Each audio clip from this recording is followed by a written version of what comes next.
బతుకున్నప్పుడు అంగీకరించని ప్రేమ అమర ప్రేమగా మారింది. తన కొడుకు ప్రేమను 22 సంవత్సరాలుగా తన తల్లిదండ్రులు బతికిస్తున్నారు.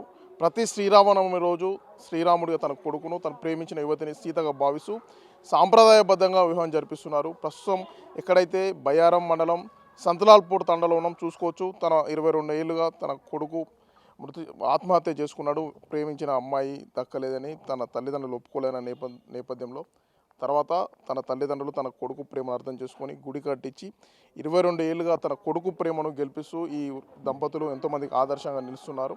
తండాకు చెందినటువంటి కోటి ఇదే గ్రామానికి చెందిన మహిళతో ప్రేమించుకున్నాడు. కానీ అక్కడ పెద్దలు అంగీకరించకపోవడంతో సూసైడ్ చేసుకున్నారు. దీంతో తన కొడుకు ప్రేమను ఎలాగైనా గెలిపించాలనే సంకల్పంతో ఎవరైతే యువకునికి సంబంధించిన తల్లిదండ్రులు ఉన్నారో వారిలో ఈ శ్రీరామనవమి రోజు సాంప్రదాయబద్ధంగా చేసుకుంటారు. చూసుకోవచ్చు విజువల్లో ఆ రెండు విగ్రహాలు. ఒకప్పుడు మాత్రం వాళ్ళిద్దరు ప్రేమికులు 22 ఏళ్ల క్రితం ప్రేమించుకున్నారు.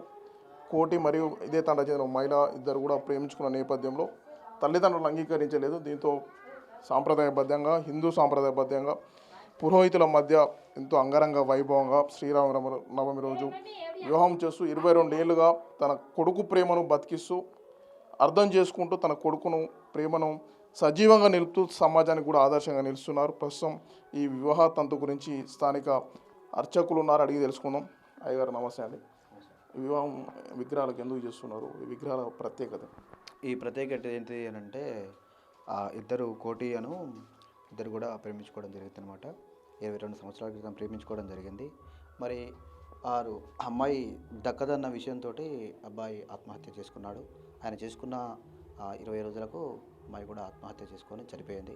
అయితే వీళ్ళ యొక్క ప్రేమ ఈ విధంగా నిలిచిపోకుండా చిరకాలం ఎన్ని విధాలనైనా ఉండాలని చెప్పి వాళ్ళ అమ్మగారు ప్రతి శ్రీరామనవమి రోజు సందర్భంగా వీళ్ళకి 22 సంవత్సరాల నుంచి కూడా ఈ యొక్క కళ్యాణము జరిపిస్తూనే ఉన్నారనమాట. జీవంగా ఉన్నట్టుగా వాళ్ళు పోల్చుకొని వాళ్ళ యొక్క కుమారుడిని ఆ యొక్క కోడలను తలుచుకుంటూ వాళ్ళ యొక్క జీవన విధానాన్ని సాగిస్తున్నారు. సంతోషంగా ఉన్నారనమాట. అంటే కేవలం శ్రీరామనవమి రోజు ఎందుకు చేస్తారు? కేవలం శ్రీరామనవమి రోజే ఎందుకు చేస్తున్నానంటే మరి యొక్క సనాతన ధర్మం గురించి ఆ యొక్క అందరి పట్ల కూడా అన్ని విధాలుగా కూడా ఉండాలని చెప్పి మంచి భక్తి భ్రాంతులతోటి ఉండాలి. ఇటువంటి అన్నీ కూడా సకలం శుభాలు కలగాలని చెప్పి శ్రీరామనవమి రోజే చేస్తున్నారు అన్నమాట.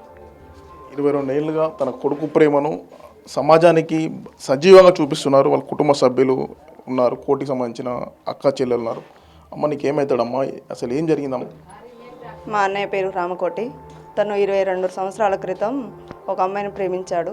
తను పెళ్లి చేసుకోకుండానే సూసైడ్ చేసుకున్న లవ్ ఫెయిల్యూర్ కావడంతో తను చనిపోయిన దగ్గర నుండి మేమే ఇక మా అన్నయ్య లేని లోటు తీర్చుకోవాలనేసి తను పెళ్లి చేసుకుంటూ చనిపోయాడని ఒక ఆడ విగ్రహాన్ని తీసుకొచ్చి ప్రతి సంవత్సరం శ్రీరామనవమి రోజున కళ్యాణం జరిపిస్తూ ఉన్నాము.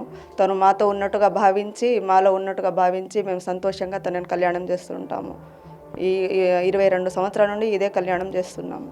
ఇది ఇక్కడ రామకోటికి సంబంధించి 22 ఏళ్ళుగా కొడుకు ప్రేమను సజీవంగా గెలిపిస్తున్న తల్లిదండ్రులు ప్రేమను ఆలస్యంగానే అర్థం చేసుకున్నాం. తన కొడుకు తమ మధ్య లేనప్పటికీ అనే ప్రేమ మాత్రం అమరంగా ఉందని ఈ తల్లిదండ్రులు శ్రీరామ రోజు వివాహం చేసి సమాజానికి ఆదర్శంగా నిలుస్తున్నారు. వీడియో జర్నలిస్ట్ కీర్తన్తో యశ్వంత్, బిగ్ టీవీ, బయ్యారం.